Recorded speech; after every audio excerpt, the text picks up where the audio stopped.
ನೋಡಿ, ಶಿಡ್ಲಘಟ್ಟದ ಕಾಂಗ್ರೆಸ್ನ ಮುಖಂಡ ರಾಜುಗೌಡ ಆತನನ್ನ ಈಗ ಶಿಡ್ಲಘಟ್ಟಕ್ಕೆ ಕರ್ಕೊಂಡು ಹೋಗ್ತಾ ಇದ್ದಾರೆ. ಅಲ್ಲಿ ನ್ಯಾಯಾಧೀಶರ ಮುಂದೆ ಆತನನ್ನ ಹಾಜರುಪಡಿಸ್ತಾರೆ. ಈಗಾಗಲೇ ಮೆಡಿಕಲ್ ಚೆಕಪ್ ಮುಗಿದಿದೆ. ಮೈಕಲ್ ಮತ್ತು ರಾಜುಗೌಡ ಇಬ್ಬರನ್ನ ಈಗ ಪೊಲೀಸ್ ಜೀಪ್ನಲ್ಲಿ ಕರ್ಕೊಂಡು ಹೋಗ್ತಾ ಇರೋದು. ಆ ನೇರ ದೃಶ್ಯಾವಳಿಗಳನ್ನ ಗಮನಿಸ್ತಾ ಇದ್ದೀರಾ. ನಿರಂತರವಾಗಿ ರಿಪಬ್ಲಿಕ್ ಕನ್ನಡ ಈ ಕುರಿತು ವರದಿಯನ್ನ ಮಾಡ್ತಾ ಬರ್ತಾ ಇತ್ತು. ಈಗ ಗ್ರೌಂಡ್ ರಿಪೋರ್ಟ್ ಕೂಡ ಮಾಡ್ತಾ ಇದೆ. ಲೈವ್ ದೃಶ್ಯಗಳನ್ನ ಗಮನಿಸ್ತಾ ಇದ್ದಾರೆ. ಈಗ ರಾಜುಗೌಡನನ್ನ ಕರ್ಕೊಂಡು ಹೋಗ್ತಾ ಇದ್ದಾರೆ. ರಾಜುಗೌಡನನ್ನ ಕೋರ್ಟ್ಗೆ ಈಗ ಪೊಲೀಸರು ಕರೆ ತರ್ತಾ ಇದ್ದಾರೆ. ಇನ್ನೇನು ಕೆಲವೇ ಕ್ಷಣಗಳಲ್ಲಿ ಆತನನ್ನ ಕೋರ್ಟ್ ಮುಂದೆ ಹಾಜರುಪಡಿಸ್ತಾರೆ.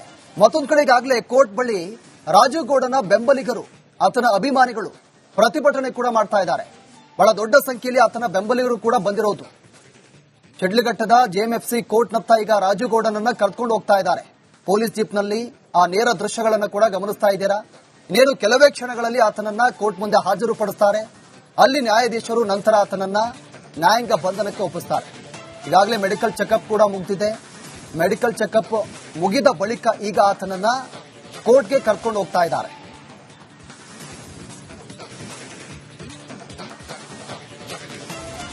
ಕೋರ್ಟ್ಗೆ ರಾಜೀವ್ ಗೌಡ ಅವರನ್ನ ಈಗ ಪೊಲೀಸರು ಪ್ರೊಡ್ಯೂಸ್ ಮಾಡೋದಕ್ಕೆ ಈಗ ಜಿಲ್ಲಾಸ್ಪತ್ರೆಯಿಂದ, ಚಿಕ್ಕಬಳ್ಳಾಪುರದ ಜಿಲ್ಲಾಸ್ಪತ್ರೆಯಿಂದ ಈಗ ಕರೆದುಕೊಂಡು ಬರ್ತಾ ಇರುವಂತ ದೃಶ್ಯವನ್ನ ನೋಡಿ. ಇಲ್ಲೇನು ಲೆಫ್ಟ್ ತಗೊಂಡ್ರೆ ಅದು ಜೆಎಂಎಫ್ಸಿ ಕೋರ್ಟ್. ಲೆಫ್ಟ್ ನೋಡಿ, ಅಲ್ಲಿ ಅಭಿಮಾನಿಗಳೆಲ್ಲ ಕೂಗೋದು ನೋಡಿ. ಅಲ್ಲಿ ನೋಡಿ, ಎಲ್ಲಿಷ್ಟು ಜನ ನಿಂತಿದ್ದಾರೆ ನೋಡಿ. ಅವ್ರನ್ನೆಲ್ಲ ಮಾತಾಡಿಸುವಂತ ಪ್ರಯತ್ನವನ್ನ ಮಾಡ್ತೀವಿ. ರಿಪಬ್ಲಿಕ್ ಕನ್ನಡ ಆನ್ ಗ್ರೌಂಡ್ ಈಗ ನಿಮ್ಮ ಮುಂದೆ ಸಂಪೂರ್ಣವಾದಂತಹ ಚಿತ್ರಣವನ್ನ ತೋರಿಸುವಂತ ಪ್ರಯತ್ನ ಮಾಡ್ತಾ ಇದೆ. ಜೆಎಂಎಫ್ಸಿ ಕೋರ್ಟ್ಗೆ ರಾಜೀವ್ ಗೌಡ ಅವರು ಆಗಮಿಸ್ತಾ ಇದ್ದಾರೆ. ಅದರ ದೃಶ್ಯವನ್ನ ರಿಪಬ್ಲಿಕ್ ಕನ್ನಡ ಅವರ ಹಿಂದ್ಗಡೆನೆ ಇದ್ದು ಈಗ ನಿಮಗೆ ತೋರಿಸುವಂತ ಪ್ರಯತ್ನವನ್ನ ನಾವು ಮಾಡ್ತಾ ಇದ್ದೀವಿ. Republic Kannada first on republic Kannada. Republic Kannada first on republic Kannada. JMFC ಕೋರ್ಟ್ನ ಒಳಗಡೆ ರಾಜೀವ್ ಗೌಡ ಅವರು ಎಂಟ್ರಿ ಆಗ್ತಾ ಇರುವಂತಹ ದೃಶ್ಯವನ್ನ ತಾವೀಗ ನೋಡ್ತಾ ಇದ್ದೀರಿ. ರಾಜೀವ್ ಗೌಡ ಅವರು ಜೆಎಂಎಫ್ಸಿ ಕೋರ್ಟ್ನ ಒಳಗಡೆ ಎಂಟ್ರಿ ಆಗ್ತಾ ಇದ್ದಾರೆ. ಗ್ರೌಂಡ್ನ ಪ್ರಾಂಗಣದ ಒಳಗಡೆ ಎಂಟ್ರಿ ಆಗ್ತಿರುವಂತಹ ದೃಶ್ಯವನ್ನ ನೋಡ್ತಾ ಇದ್ದೀರಿ. ರಾಜೀವ್ ಗೌಡ ಅವರನ್ನ ಕರೆದುಕೊಂಡು ಹೋಗ್ತಾ ಇದ್ದಾರೆ ಪೊಲೀಸರು. ಅಲ್ಲಿ ಬ್ಯಾರಿಕೇಟಿಂಗ್ ಮಾಡಿ ಅವರನ್ನ ಅಲ್ಲಿ ಮಾಧ್ಯಮದವರನ್ನ ಇಲ್ಲೇ ತಡೆಯುವಂತ ಪ್ರಯತ್ನವನ್ನ ಮಾಡಿದ್ರು. ನೋಡಿ, ದೃಶ್ಯದಲ್ಲಿ ತಾವು ನೋಡ್ತಾ ಇದ್ರಲ್ಲ, ರಾಜೀವ್ ಗೌಡ ಅವರ ಪರವಾದ ವಕೀಲರು ಅಲ್ಲಿ ನಿಂತ್ಕೊಂಡಿದ್ದಾರೆ. ರಾಜೀವ್ ಗೌಡ ಅವರನ್ನ ರಿಸೀವ್ ಮಾಡೋದಕ್ಕೆ ವಕೀಲರು ನಿಂತ್ಕೊಂಡಿರೋದನ್ನ ತಾವು ಗಮನಿಸ್ತಾ ಇದ್ದೀರಿ. ರಾಜೀವ್ ಗೌಡ ಇಳಿತಾರೆ ನೋಡಿ, ಇಳಿದು ಒಳಗಡೆ ಹೋದ್ರು. ಎಲ್ಲರಿಗೆ ವಿಶ್ ಮಾಡ್ತಾ ರಾಜೀವ್ ಗೌಡ ಒಳಗಡೆ ಹೋದ್ರು. ವಕೀಲರು ಅವರನ್ನ ಕೋರ್ಟ್ನ ಒಳಗಡೆ, ಜೆಎಂಎಫ್ಸಿ ಕೋರ್ಟ್ನ ಒಳಗಡೆ ಕರ್ಕೊಂಡು ಹೋಗಿದ್ದಾರೆ. ಲೀಗಲಿ ಇನ್ನೇನು ಫೈಟ್ ಮಾಡಬೇಕು ಅನ್ನೋದ್ರ ಬಗ್ಗೆ ರಾಜೀವ್ ಗೌಡ ಇನ್ನು ಯೋಚನೆ ಮಾಡಬೇಕಾಗಿದೆ. ಸದ್ಯಕ್ಕೆ ಈಗ ಈ ಹೊತ್ತಿಗೆ ಮೆಡಿಕಲ್ ಆಗಿ ರಾಜೀವ್ ಗೌಡ ಅವರನ್ನ ನ್ಯಾಯಾಧೀಶರ ಮುಂದೆ ಪ್ರೊಡ್ಯೂಸ್ ಮಾಡಿದ್ದಾರೆ. ನ್ಯಾಯಾಧೀಶರ ಮುಂದೆ ಪ್ರೊಡ್ಯೂಸ್ ಮಾಡಿರುವಂತಹ ರಾಜೀವ್ ಗೌಡ ಅವರನ್ನ ಇನ್ನು ಎಷ್ಟು ದಿನಗಳ ಕಾಲ ಅದು ನ್ಯಾಯಾಂಗ ಬಂಧನಕ್ಕೋ ಅಥವಾ ಪೊಲೀಸ್ ಕಸ್ಟಡಿಗೋ ಅನ್ನೋದು ಇನ್ನಷ್ಟೇ ತಿಳಿದು ಬರಬೇಕಾಗಿದೆ. ಅದು ನ್ಯಾಯಾಧೀಶರಿಗೆ ಬಿಟ್ಟಂತ ವಿಚಾರ. ಈಗ ನಾವು ನಿಂತಿರುವಂತ ಜಾಗ ಇದು ಜೆಎಂಎಫ್ಸಿ ಕೋರ್ಟ್ನ ಮುಂಭಾಗದಲ್ಲಿ ನಾವಿದ್ದೀವಿ. ರಾಜೀವ್ ಗೌಡ ಈಗಷ್ಟೇ ಕೋರ್ಟ್ನ ಒಳಗಡೆ ಅವ್ರನ್ನ ಕಳೆದುಕೊಂಡು ಹೋಗಿದ್ದಾರೆ ವಕೀಲರ ತಂಡ. ಅವ್ರು ಇಲ್ಲಿ ಎಂಟ್ರಿ ಆಗ್ತಾ ಇದ್ದಂತೆ ರಾಜೀವ್ ಗೌಡ ಅವರ ಲೀಗಲ್ ಟೀಮ್ ಇತ್ತಲ್ಲ, ಅವರಿಗೆ ಏನು ಈಗ ಕಾನೂನಿನ ಹೋರಾಟದಲ್ಲಿ ಏನೇನು ಆಗಬೇಕಾಗಿದೆ ಅದರ ಬಗ್ಗೆಯೂ ಕೂಡ ಒಂದಿಷ್ಟು ಇಲ್ಲಿ ಆಗುತ್ತೆ. ಸರಿಯಾಗಿ 3 ಗಂಟೆ ಸುಮಾರಿಗೆ ಅವರ ಹಿಯರಿಂಗ್ ಆರಂಭ ಆಗುತ್ತೆ ಅನ್ನೋದ್ರ ಬಗ್ಗೆಯೂ ಕೂಡ ಮಾಹಿತಿ ಲಭ್ಯ ಆಗ್ತಾ ಇದೆ. ನ್ಯಾಯಾಧೀಶರ ಮುಂದೆ ಪ್ರೊಡ್ಯೂಸ್ ಮಾಡ್ತಾರೆ. ನ್ಯಾಯಾಧೀಶರು ಈಗ ಆಲ್ರೆಡಿ ಅವರ ಜಾಮೀನನ್ನ ಅವರು ರದ್ದು ಮಾಡಿ ಆಗಿತ್ತು. ಅವರು ಆಂಟಿಸಿಪೇಟರಿ ಬೇಲ್ ತಗೊಳ್ಳೋದಕ್ಕೂ ಕೂಡ ಹೊರಟರು. ಆದ್ರೆ ಅವರ ಜಾಮೀನನ್ನ ಕಡಾಖಂಡಿತ ನಿರಾಕರಿಸಿ ಅವರ ಬಂಧನ ಆಗ್ಲೇಬೇಕು ಅಂತ ಹೇಳಿ ಆದಂತ ಸಮಯದಲ್ಲಿ ಪೊಲೀಸರು ಇವರನ್ನ ಹುಡುಕಾಡಿಕೊಂಡು ಕೇರಳಕ್ಕೂ ಕೂಡ ಹೋದ್ರು. ಕೇರಳದ ಮಣಪುರಂಗೂ ಕೂಡ ಹೋದ್ರು. ಮಣಪುರಂನಲ್ಲಿ ಅವರನ್ನ ಬಂಧನ ಮಾಡಿದ್ದಾರೆ. ನಮ್ಮ ಪ್ರತಿನಿಧಿ ಮಂಜುನಾಥ್ ದಿನೂರ್ ಕೂಡ ನಮ್ಮ ಜೊತೆಲಿ ಈಗ ಇದ್ದಾರೆ. ಅವ್ರನ್ನ ಮಾತಾಡಿಸುವಂತ ಪ್ರಯತ್ನವನ್ನ ನಾನು ಮಾಡ್ತಾ ಹೋಗ್ತೀನಿ. ಮಂಜುನಾಥ್, ಈ ಸದ್ಯಕ್ಕೆ ಎಷ್ಟು ದಿನಗಳ ಕಾಲ ಕಸ್ಟಡಿ ಕೇಳಬಹುದು ಪೊಲೀಸರು? ಸದ್ಯ ಈಗಾಗಲೇ ಮೊಬೈಲ್ ದಾಖಲೆಗಳನ್ನ ಕೊಡ್ಲಿಲ್ಲ ಅನ್ನೋದು, ಮೊಬೈಲ್ ಎವಿಡೆನ್ಸ್ ಅನ್ನ ಕೊಡ್ಲಿಲ್ಲ ಅನ್ನೋದು ಅವ್ರು ಹೇಳ್ತಾ ಇದ್ರು. ಸದ್ಯ ತಾವು ಹೇಗೆ ಇದನ್ನ ಅನಲೈಸ್ ಮಾಡ್ತೀರಿ ಮಂಜು?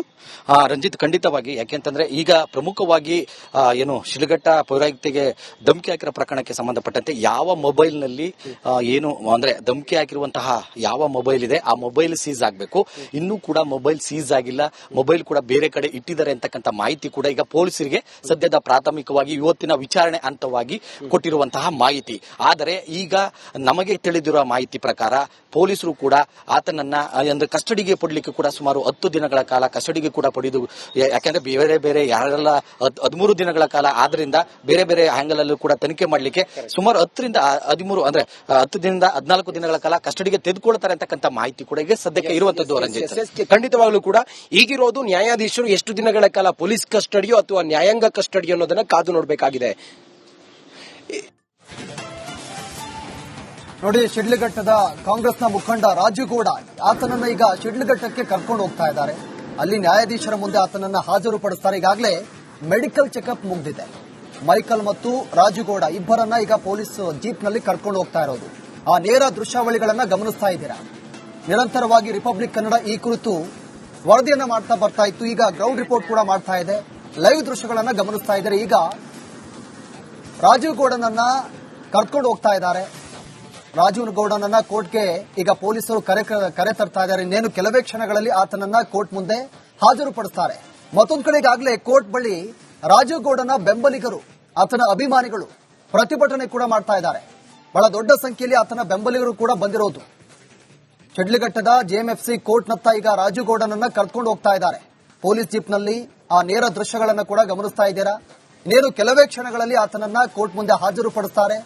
ಅಲ್ಲಿ ನ್ಯಾಯಾಧೀಶರು ನಂತರ ಆತನನ್ನ ನ್ಯಾಯಾಂಗ ಬಂಧನಕ್ಕೆ ಒಪ್ಪಿಸ್ತಾರೆ. ಈಗಾಗಲೇ ಮೆಡಿಕಲ್ ಚೆಕಪ್ ಕೂಡ ಮುಗಿದಿದೆ. ಮೆಡಿಕಲ್ ಚೆಕಪ್ ಮುಗಿದ ಬಳಿಕ ಈಗ ಆತನನ್ನ ಕೋರ್ಟ್ಗೆ ಕರ್ಕೊಂಡು ಹೋಗ್ತಾ ಇದ್ದಾರೆ.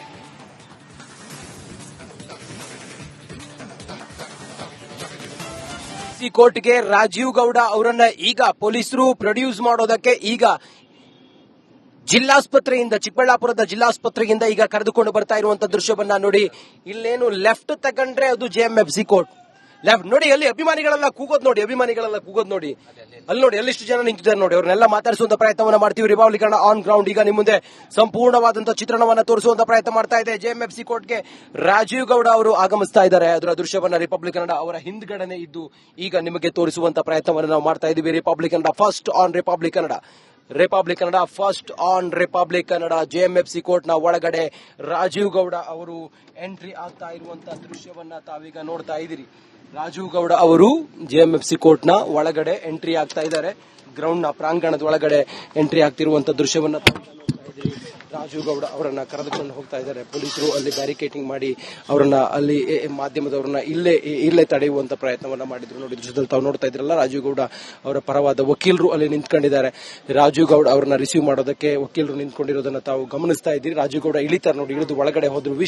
ಎಲ್ಲರಿಗೆ ವಿಶ್ ಮಾಡ್ತಾ ರಾಜೀವ್ ಗೌಡ ಒಳಗಡೆ ಹೋದ್ರು. ವಕೀಲರು ಅವರನ್ನ ಕೋರ್ಟ್ ನ ಒಳಗಡೆ, ಜೆಎಂಎಫ್ಸಿ ಕೋರ್ಟ್ ನ ಒಳಗಡೆ ಕರೆದುಕೊಂಡು ಹೋಗಿದ್ದಾರೆ. ಲೀಗಲಿ ಇನ್ನೇನು ಫೈಟ್ ಮಾಡಬೇಕು ಅನ್ನೋದ್ರ ಬಗ್ಗೆ ರಾಜೀವ್ ಗೌಡ ಇನ್ನು ಯೋಚನೆ ಮಾಡಬೇಕಾಗಿದೆ. ಸದ್ಯಕ್ಕೆ ಈಗ ಈ ಹೊತ್ತಿಗೆ ಮೆಡಿಕಲ್ ಆಗಿ ರಾಜೀವ್ ಗೌಡ ಅವರನ್ನ ನ್ಯಾಯಾಧೀಶರ ಮುಂದೆ ಪ್ರೊಡ್ಯೂಸ್ ಮಾಡಿದ್ದಾರೆ. ನ್ಯಾಯಾಧೀಶರ ಮುಂದೆ ಪ್ರೊಡ್ಯೂಸ್ ಮಾಡಿರುವಂತಹ ರಾಜೀವ್ ಗೌಡ ಅವರನ್ನ ಇನ್ನು ಎಷ್ಟು ದಿನಗಳ ಕಾಲ ಅದು ನ್ಯಾಯಾಂಗ ಬಂಧನಕ್ಕೋ ಅಥವಾ ಪೊಲೀಸ್ ಕಸ್ಟಡಿಗೋ ಅನ್ನೋದು ಇನ್ನಷ್ಟೇ ತಿಳಿದು ಬರಬೇಕಾಗಿದೆ. ಅದು ನ್ಯಾಯಾಧೀಶರಿಗೆ ಬಿಟ್ಟಂತ ವಿಚಾರ. ಈಗ ನಾವು ನಿಂತಿರುವಂತಹ ಜಾಗ ಇದು ಜೆಎಂಎಫ್ಸಿ ಕೋರ್ಟ್ ನ ಮುಂಭಾಗದಲ್ಲಿ ನಾವಿದ್ದೀವಿ.